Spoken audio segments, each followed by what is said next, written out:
الحمدللہ کفا وسلام علی عبادہ الذین اصطفى اما بعد اعوذ باللہ من الشیطان الرجیم بسم اللہ الرحمن الرحیم اليوم اکملت لکم دینکم واتممت علیکم نعمتی ورضیت لکم الاسلام دینا وقال رسول اللہ صلی اللہ علیہ وسلم من صام رمضان ایمانا واحتسابا غفر له ما تقدم من ذنبه او کما قال صلی اللہ علیہ وسلم۔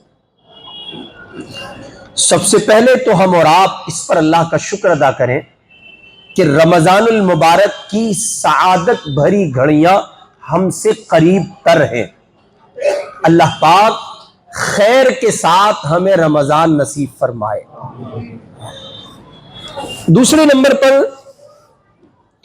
ہم اللہ سے یہ توفیق طلب کریں کہ پروردگار ہمیں رمضان المبارک میں مبارک کام کرنے اور غیر مبارک کاموں سے بچنے کی توفیق عطا کرے۔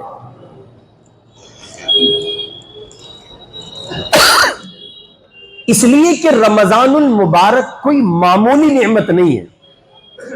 رمضان کوئی معمولی نعمت نہیں ہے۔ اللہ تعالیٰ نے رمضان میں بڑے وعدے فرمائے ہیں اور رسول پاک علیہ السلام نے اس پر بڑی بشارتیں عنایت فرمائی ہیں۔ مثلا حضور نے فرمایا جس نے رمضان کے روزے رکھے اللہ کے وعدوں پر یقین رکھتے ہوئے اور اجر و ثواب کے لالچ میں، اللہ مجھے ڈھیروں ثواب عطا کریں گے، اللہ رب العزت مجھے ڈھیروں ثواب عطا کریں گے۔ اللہ نے وعدہ کیا ہے، اللہ کے وعدوں پر ثواب کے لالچ میں یقین رکھتے ہوئے کسی نے رمضان کے روزے رکھے تو اللہ رب العزت والجلال کا یہ وعدہ ہے اللہ اس کے پچھلے گناہوں کو معاف فرما دے گا۔ اور آپ یہ دیکھیں کہ رمضان المبارک ہی میں پروردگار نے یہ وعدہ فرمایا کہ اگر آپ کسی روزے دار کو ایک کھجور سے افطار کرا دیں تو اس کے عوض اللہ کی جانب سے آپ کے لیے مغفرت کا سامان ہے۔ آپ کی گنجائش کھجور کی نہیں ہے، آپ نے ایک گھونٹ لسی کسی کو پلا دی اور پھر اسی پر قیاس کیجئے، آپ نے کسی کو روح افزا پلا دیا، نیمبو پانی پلا دیا، انتہا یہ کہ آپ نے سادہ پانی کسی روزے دار کو پلایا اور اس نے آپ کے دسترخوان پر افطار کیا، اللہ رب العزت کی جانب سے اس پر بھی بندے کے لیے، مومن کے لیے مغفرت کا سامان ہے۔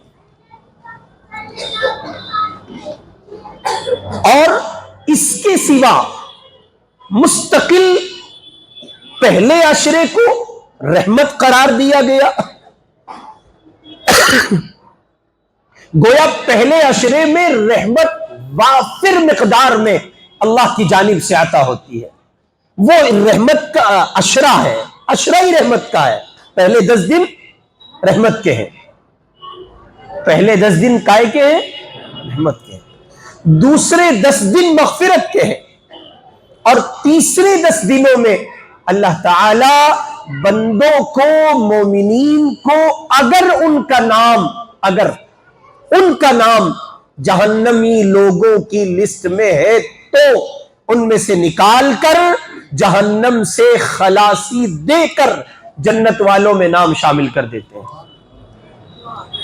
پھر ادھر دن بھر روزے کا وقت گزر کر افطار کی گھڑیاں قریب آتی ہیں، ادھر اللہ کی جانب سے فیصلہ ہوتا ہے۔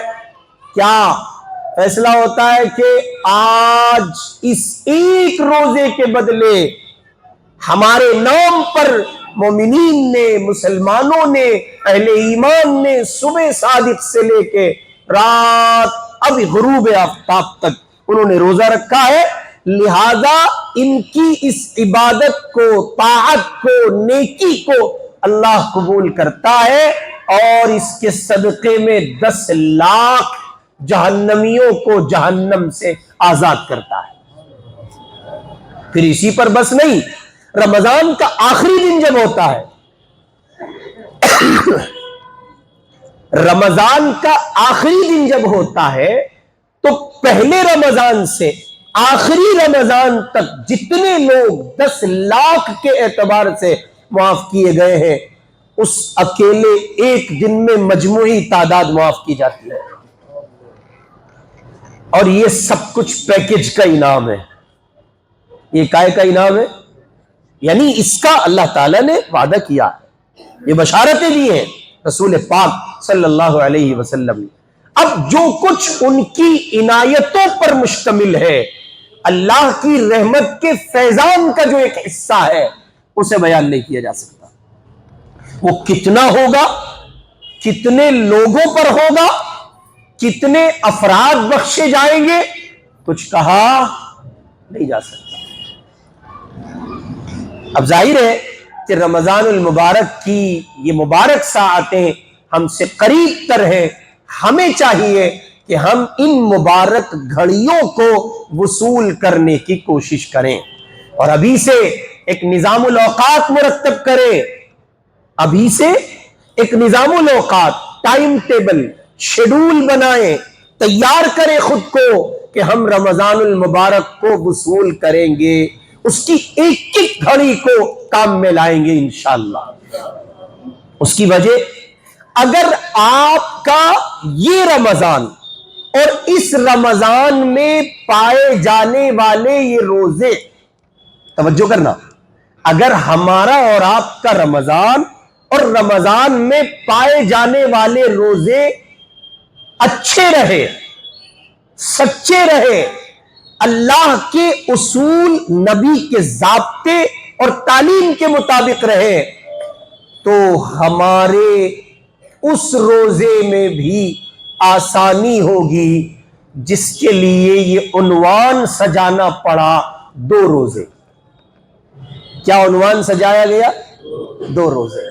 اب ایک نئی بات میں آپ کی خدمت میں رکھنے لگا ہوں، بالکل نئی بات۔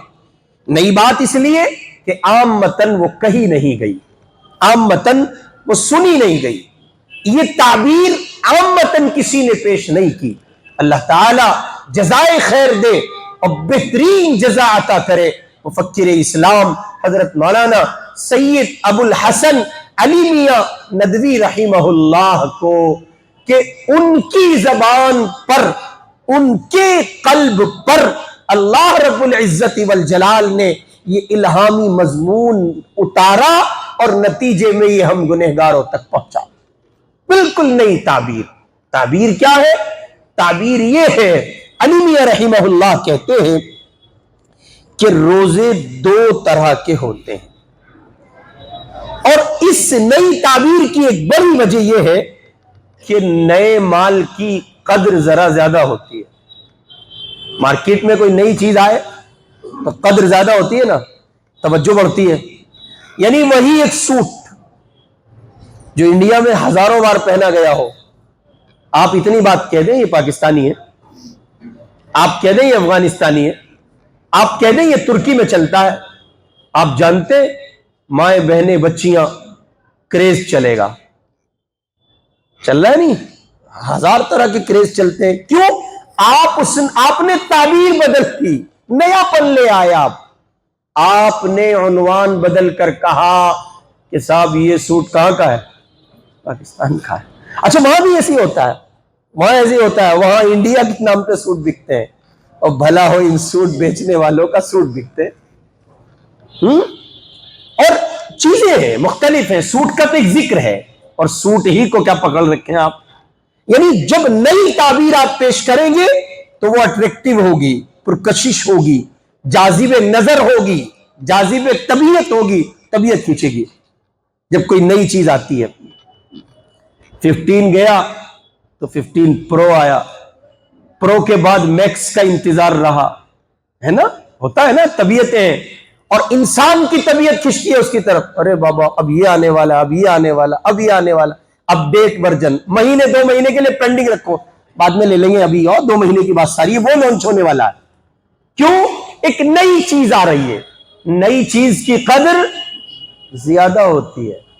تو یہ نئی ایک تعبیر ہے ذہن کو تر و تازہ کرنے کے لیے، اس کی جانب متوجہ کرنے کے لیے۔ بات اصل میں رسول اللہ کی تعلیم سے اخذ کی گئی ہے، بات اصل میں دین ہی کی ہے، بس یہ کہ تعبیر نہیں ہے، پیرایا نیا ہے۔ وہی بات سینکڑوں بار آپ نے سنی ہوگی، لیکن ایک نئی تعبیر کے ساتھ جب پیش کی جائے گی تو اس کی طرف ذہن کھینچے گا۔ حضرت مولانا علی میاں صاحب رحمۃ اللہ علیہ کہتے ہیں روزے 2 طرح کے ہیں۔ کتنی طرح کے ہیں؟ 2 طرح کے۔ فرماتے ہیں ایک چھوٹا روزہ، ایک بڑا روزہ۔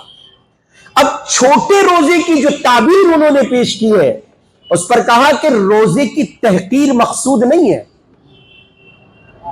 اس کو کمتر کرنا مقصد نہیں ہے، مقصد ہے چھوٹے بڑے کا وقت کے لحاظ سے چھوٹا اور وقت کے لحاظ سے بڑا۔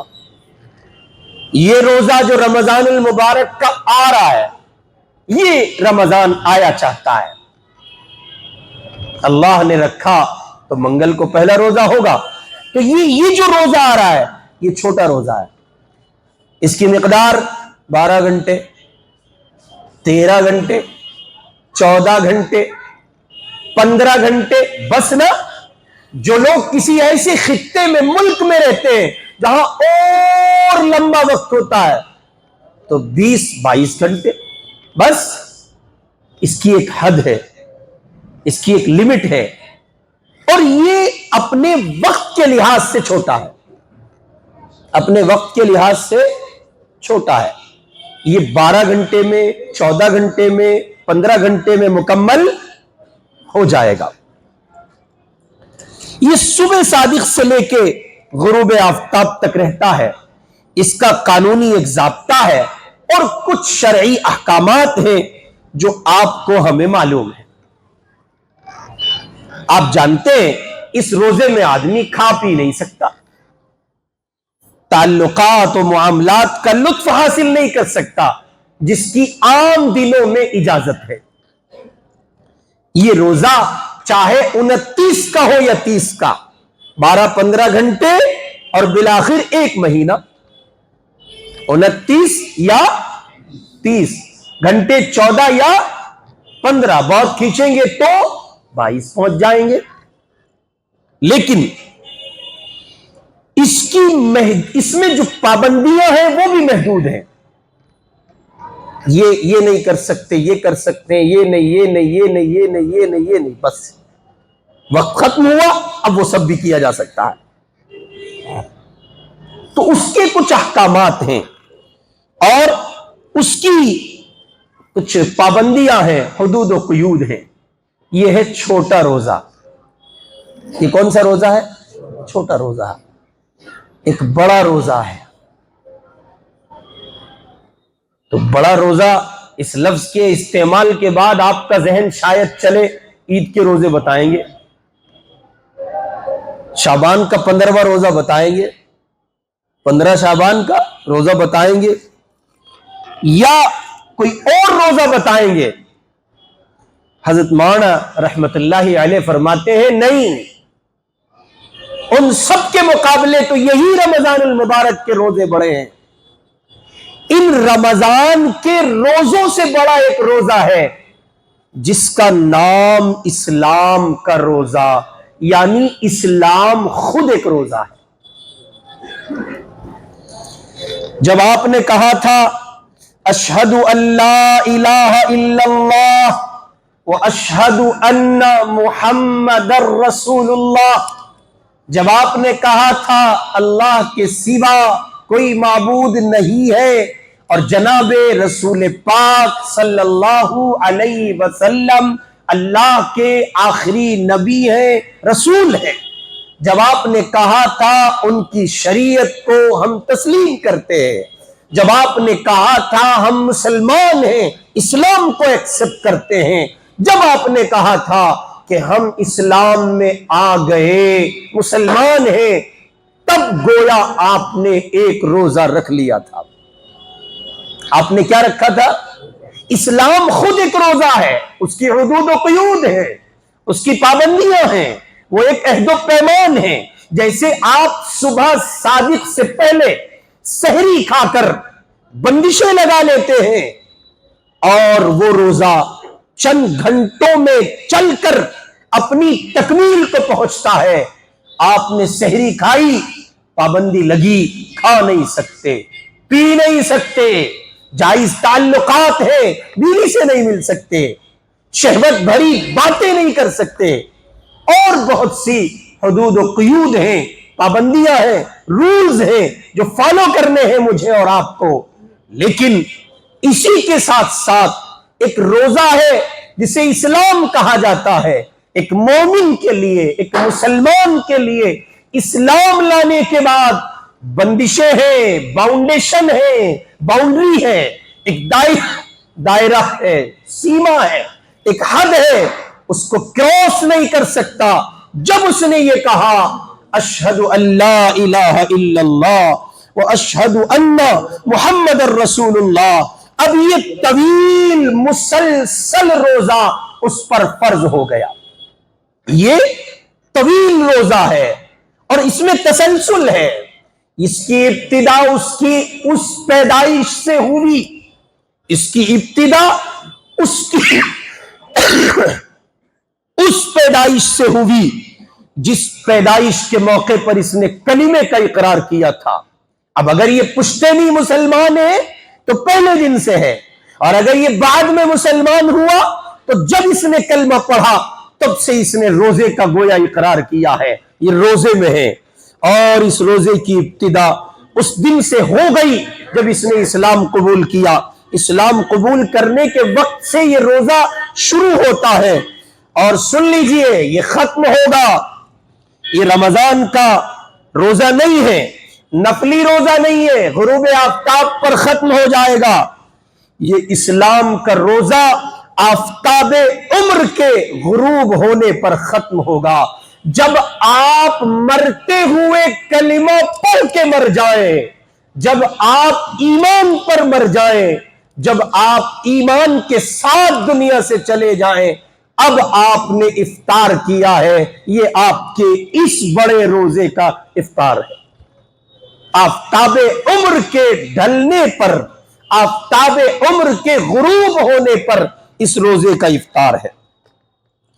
رمضان کے روزے اور نفلی روزے کا افطار تو یہ کہ عمدہ سے عمدہ مشروب، پینے کی چیزیں، مشروبات ہیں، صاحب لسی بنا لی گئی، صاحب نیمبو پانی بنا لیا گیا، روح افزا بنا لیا گیا، اس میں دودھ ڈال دیا گیا، اور جہان بھر کے کہیے کہ جسم میں تازگی اور تراوٹ اور نشاط پیدا کرنے کے لیے مشروبات اس وقت مارکیٹ میں دستیاب ہیں۔ ایک سے بڑھ کر ایک مشروب موجود ہے، کسی نے کچھ پینا ہے، کسی نے کچھ پینا ہے، اور مشروبات سے آپ افطار کر رہے ہیں۔ ادھر ماکولات میں، کھانے کی چیزوں میں آپ نے پکوڑیاں بھی تلی، آپ نے جناب من ٹکیاں بھی بنائی ہیں، آپ نے لذیذ کھانے بھی بنائے ہیں، ماکولات ہیں، اور آپ نے کچالو بھی بنایا ہے، بہترین معیاری قسم کی کھجور آپ کھا رہے ہیں۔ ایک ماکولات کے طور پر ہزار چیزیں آپ کے دسترخوان پر رکھی ہیں، لیکن سنیے، یہ زندگی کا طویل روزہ، یہ بڑا روزہ، یہ نہیں کھلتا ان چیزوں سے۔ ایک تو اس کا وقت آفتاب عمر کے غروب ہونے پر ہے، دوسرے یہ کہ یہ ان سب سے نہیں کھلے گا، یہ کھلنا ہے رسول اللہ صلی اللہ علیہ وسلم کے دست مبارک سے جام کوثر کے ملنے پر۔ آپ ایمان کے ساتھ مر گئے، مصطفیٰ کی عدالت میں پہنچے، اللہ کے پاک پیغمبر کے ہاتھوں جام کوثر مل گیا، شفاعت ہو گئی، اب آپ نے اس بڑے روزے کا افطار کیا ہے۔ یہ ہے وہ بڑا روزہ. اور آگے فرماتے ہیں کہ ہمارے یعنی اس بڑے روزے کی جو شرائط ہیں، ظاہر ہے کہ شفاعت رسول، جام کوثر، اللہ کے پاک پیغمبر کی عدالت میں ضمانت، ان کی بشارت، یہ سب یوں ہی تو نہیں ملے گا. جیسے اس چھوٹے روزے میں شرائط ہیں ویسے اس بڑے روزے کی شرائط ہیں اور عجیب شرطیں ہیں. یعنی ہماری روح اس حال میں نکلی کہ ہماری زبان پر کلمہ تھا، ہم کہتے تھے لا الہ الا اللہ محمد الرسول اللہ. ہمارے دل میں ایمان کا نور تھا، ہمارے دماغ میں اللہ سے ملاقات اور رسول کی زیارت کے شرف کے حاصل کرنے کا شوق تھا. تو روزہ اس وقت ختم ہوتا ہے، اس کا افطار ہے. ضیافت یہ ہے، اس کی ضیافت یہ ہے کہ آدمی اپنی جان دے دے اللہ پر، اس کے رسول پر. اور اللہ کے بندوں نے جانیں دی ہیں، اللہ کے بندوں نے جانیں دی ہیں. اس بڑے روزے کو بحال رکھنے کے لیے جانوں کے نذرانے پیش کیے گئے.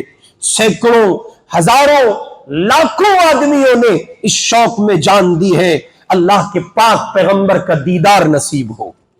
واقعات پڑھیے، لوگوں نے خوشی خوشی جانے دی ہیں، ہنس ہنس کر اپنی جانوں کے نذرانے پیش کیے ہیں. احد کا موقع ہے، جنگ احد سجائی جا رہی ہے.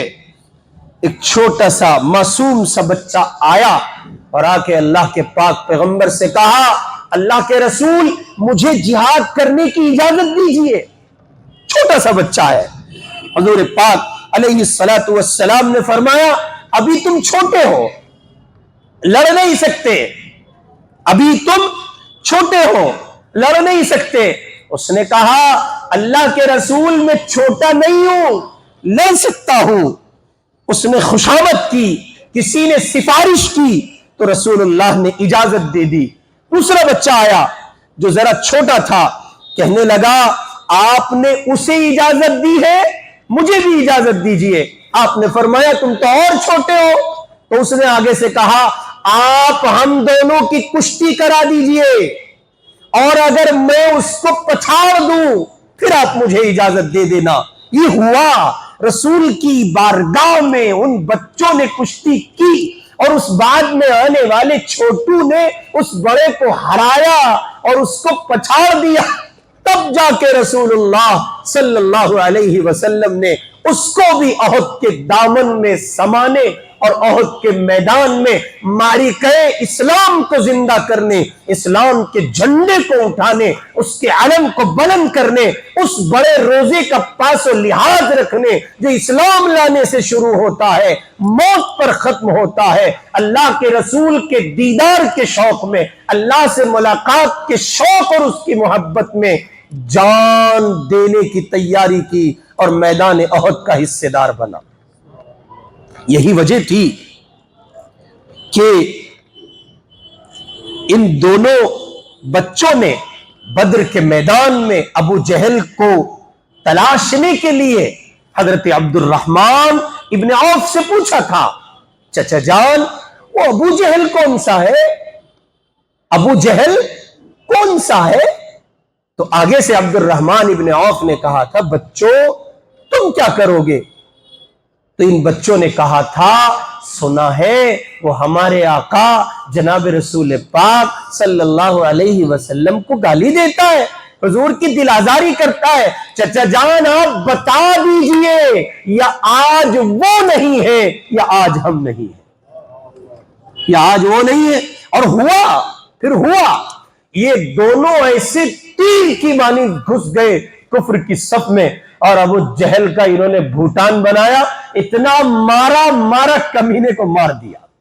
ابو جہل روتا تھا، مرتے مرتے روتا تھا اور کہتا تھا ہائے رے میری تقدیر، موت بھی دی گئی تو دو بچوں کے ہاتھوں سے. ایک تو موت پر افسوس ہے، ایک مارنے والوں پر افسوس ہے. اتنے بڑے آدمی کو کوئی بڑا مارتا تو بات بنتی، اللہ نے کہا میرے محمد کا دشمن ہے، تجھے کتوں جیسی موت ملنی ہے، تیرا حشر اچھا نہیں ہوگا۔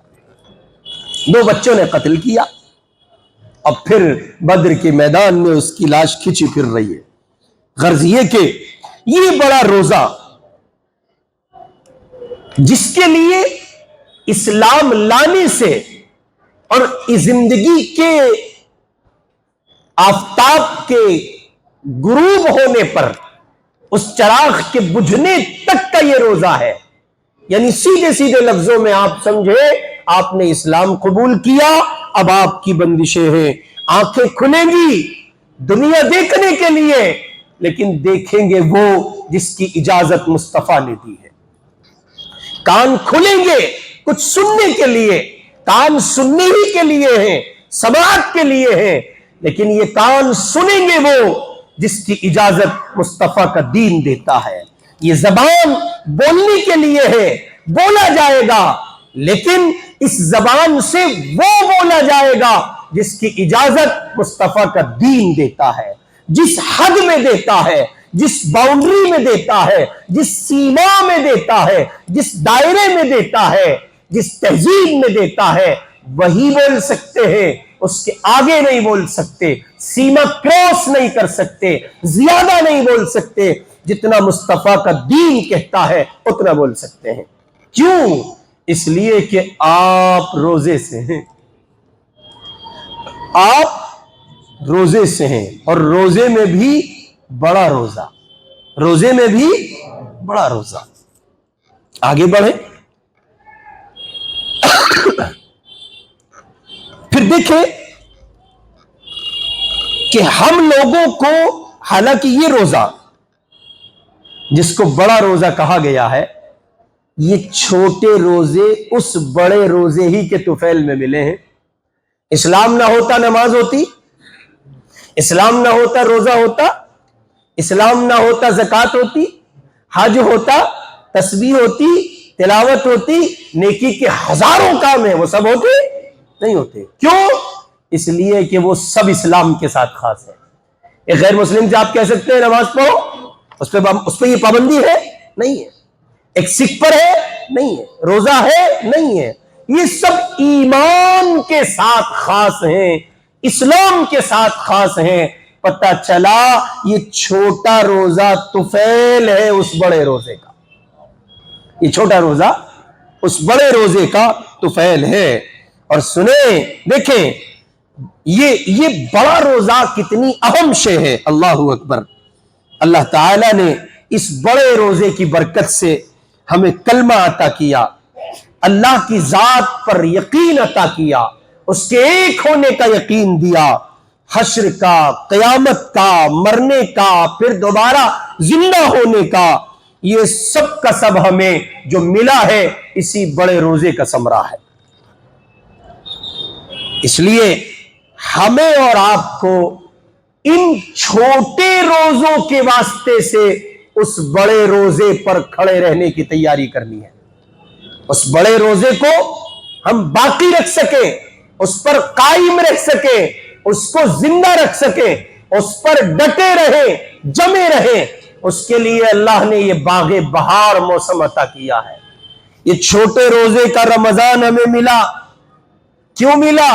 تاکہ اس بڑے روزے کو باقی رکھنے، اس کی پابندیوں میں قید رہنے اور اس کے پاس و لحاظ کو قائم رکھتے ہوئے نبھانے کا ایک موقع ہمیں حاصل ہو، اور اس موقع کے یعنی اس کی پریکٹس کے لیے، اس کے پریکٹیکل کے لیے اللہ رب العزت والجلال نے ہمیں اور آپ کو یہ رمضان المبارک کی گھڑیاں عطا کی ہیں کہ تم اس میں پریکٹس کر لو، تیار ہو جاؤ، تاکہ بڑا روزہ آسانی سے کٹ سکے۔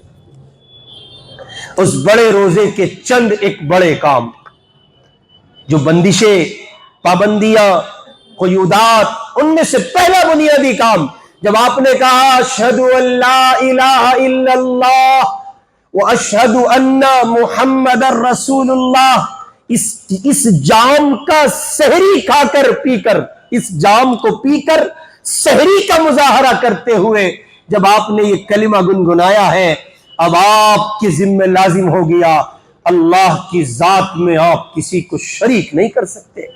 ان اللہ لا یغفر ان یشرک، سب کچھ معاف ہے، شرک معاف نہیں.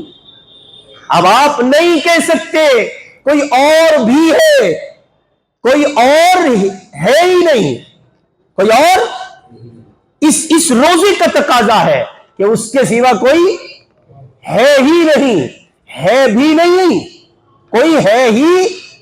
ہمارے حضرت سفیر اسلام علامہ عبد المجید ندیم شاہ صاحب رحمت اللہ علیہ بڑے عالم دین تھے. وہ فرمایا کرتے تھے ساری دنیا میں ہی اور بھی کی لڑائی ہے. کس چیز کی لڑائی ہے؟ ہی. دنیا کے تمام مذاہب کہتے ہیں وہ بھی ہے اور اس کے سوا بھی ہے. اسلام کہتا ہے وہ ہی ہے، اس کے سوا کوئی نہیں ہے. یہ ایمان ہے، یہ اسلام ہے. ہم کیا کہتے ہیں؟ وہ ہی ہے. اور دنیا جہان کے لوگ کیا کہتے ہیں؟ وہ بھی ہے. وہ بھی ہے جن کو ہم کہتے ہیں جی برادران وطن کہتے ہیں کہ جی وہ بھی ہے، ہم ان کو مانتے ہیں لیکن وہ بھی نہیں. حضرت کہتے تھے لڑائی ہی اور بھی کی ہے، ہم کہتے ہیں وہ ہی ہے، اس کے سوا کوئی دوسرا نہیں ہے. اب جب آپ اس بڑے روزے کی ابتدا کرتے ہیں تو پہلا کام آپ کے ذمہ ہے کہ آپ اس کا اقرار کریں اس کارخانہ عالم میں صرف اس ایک اللہ کی حکومت چلتی ہے. الا لہ الخلق والامر، اسی کا کام ہے پیدا کرنا، اسی کا کام ہے جلانا، اسی کا کام ہے مارنا. اس کی مرضی کے بغیر نہ کوئی جیتا ہے نہ کوئی مرتا ہے. اس کی مرضی کے بغیر اس زمین پر ایک ذرہ جنبش نہیں کرتا. پھر ہم کیسے مان لیں کہ کوئی اور بھی ہے؟ اس روزے کا پہلا تقاضا کیا ہے؟ وہی ہے. اس کارخانے عالم میں، ان جہانوں میں، پوری دنیا میں جتنے جہان ہو سکتے ہیں زمین و آسمان میں، تمام جہانوں کا پالنہار کون ہے؟ اللہ ہے. کون ہے؟ اللہ ہے. اور اللہ کے سوا اللہ بھی نہیں، اللہ ہی کون ہے؟ اور اس پر فرمایا کرتے تھے سفیر اسلام کہ ہی کی ضرب اتنی تیزی سے لگاؤ بھی کے بیماروں کو شفا مل جائے. جو بھی کے بیمار ہیں نا، کہ صاحب نظام الدین اولیاء بھی ہیں، خواجہ اجمیری بھی ہیں، اور محبوب خدا بھی ہیں. وہ فرماتے تھے یہ ہے لیکن اللہ کی ذات میں شریک نہیں ہے. اپنی ذات صفات میں تو وہ تنہا ہے، خدائی میں وہ یکتا ہے، بس وہی ہے، وہ بھی ہے نہیں، وہی ہے. یہ تقاضا ہے پہلا اس روزے کا جس کو بڑے روزے کی تعبیر کی شکل میں ہمارے اور آپ کے سامنے پیش کیا گیا. انما امرہ اذا اراد شیئا ان یقول لہ کن فیکون.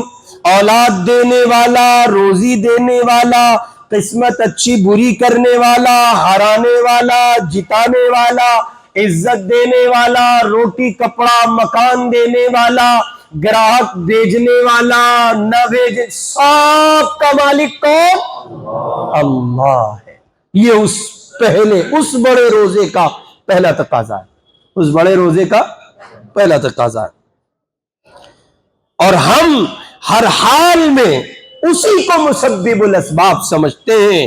اولاد وہی دے سکتا ہے، عزت وہی دے سکتا ہے، کام وہی بنا سکتا ہے، موت وہی دے سکتا ہے، زندگی وہی دے سکتا ہے، اور دنیا کو وہی چلا سکتا ہے، اس کے سوا نہیں.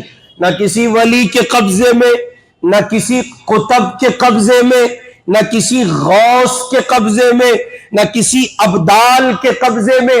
اس بات کو فیکٹ جان لیجئے, یہ یقین کی دنیا میں رچا لیجئے, بسا لیجئے, سب کچھ کرنے والی ذات کس کی ہے؟ اللہ ہی کی ہے. کس کی ہے؟ اللہ ہی کی ہے. اس بڑے روزے کا پہلا تقاضا توحید کامل ہونی چاہیے. توحید کامل ہونی چاہیے. جب توحید کامل ہوتی ہے پھر کیا ہوتا ہے؟ بتاؤں کیا ہوتا ہے؟ جب توحید کامل ہوتی ہے پھر ڈر نہیں لگتا امریکہ سے, پھر ڈر نہیں لگتا نیتن ہو سے, پھر ڈر نہیں لگتا سیسی سے, پھر ڈر نہیں لگتا روس سے, چائنا سے اور دنیا جہان کے حرامیوں سے. پھر ڈر کس سے لگتا ہے؟ اسے ایک اللہ سے. اسی لیے تو کہہ رہے ہیں وہ چھوٹے چھوٹے بچے لٹ گئے, پٹ گئے, برباد ہو گئے, گھر نہیں بچا, ابا ہے نہیں مر گئے, امی وہ بھی شہید ہو گئی, بھائی وہ بھی شہید ہو گیا, پھر تمہارا کیا ہوگا؟ حسبنا اللہ و نعم الوکیل. جب توحید کامل ہوتی ہے پھر اللہ کافی ہے. یہ نغمہ ذہن میں گونجتا ہے, الیس اللہ بکاف عبدہ.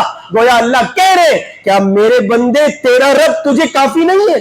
وہ اقرار کرتے ہوئے کہتا ہے اللہ ہی کافی ہے, اللہ ہی کافی ہے. جب توحید کامل ہوتی ہے. دوسری بات, ایک بات تو یہ, دوسری بات قیامت کا یقین, آخرت کا یقین, اور اس کے بعد حضور پاک صلی اللہ علیہ وسلم کو آخری نبی ماننا. حضور نبی ہے, نبی ہے اور آخری نبی ہے. صرف نبی ہے نہیں, بات ادھوری ہے. نبی بھی ہے, آخری بھی ہے. نبی بھی ہے اور یہاں بھی ہی لگا لیجئے, حضور ہی آخری ہیں.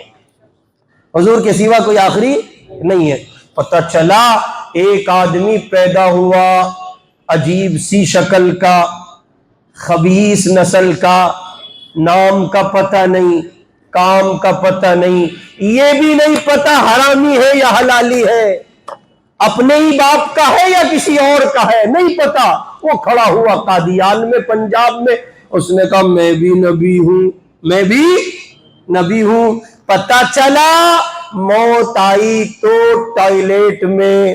نبی تو معصوم ہوتا ہے, ایسی ذلت کی موت نبی نہیں مر سکتا. اور چونکہ حضور خاتم النبیین ہے, ہر طرح کی جزوی اور کلی نبوت حضور پر ختم ہے, لہذا حضور کے بعد کوئی نبی اب کوئی ملتا ہے اور کہتا ہے کہ بات تو سنو, کیا؟ ارے حضور آخری نبی ہے, لیکن فوراً مارے آپ گھسا, ایک دے کان کے نیچے, ہوش آ جائے اس کو, تاکہ وہ یہ سمجھ لے کہ وہ ہمارے روزی کی حالت میں ہمیں ڈسٹرب کر رہا ہے. بالکل ایسے آپ کا روزہ تھا, کسی نے گالی دی, آپ برداشت نہیں کر سکے, آپ نے کہا دیکھ میں روزے سے ہوں, دیکھ میں روزے سے ہوں. ہمارے اس بڑے روزے کی دوسری بڑی پابندی ہمیں یہ ماننا ہے جناب رسول اللہ اللہ کے آخری نبی ہیں, اللہ کے آخری نبی ہیں. اب کوئی ہمارے اس پابندی سے ہماری چھیڑ چھاڑ کرتا ہے, بھیا ہم روزے سے ہیں, ہم ان کو آخری نبی مانتے ہیں, دیکھو اگر آپ ہمیں چھیڑو گے تو ہم آپ کو چھیڑیں گے, اور ہم جب چھیڑتے ہیں پھر آدمی سارا چھڑ جاتا ہے. ہاں, مومن جب کسی کو چھیڑتا ہے پھر وہ سارا چھڑ جاتا ہے, اوپر سے نیچے تک چھڑتا ہے. ایک ککتار کو چھیڑتے ہیں ہم, اتنا چھیڑتے ہیں, اتنا چھیڑتے ہیں کہ بدن کا پرزا پرزا کہتا ہے بس اب چھوڑ دو.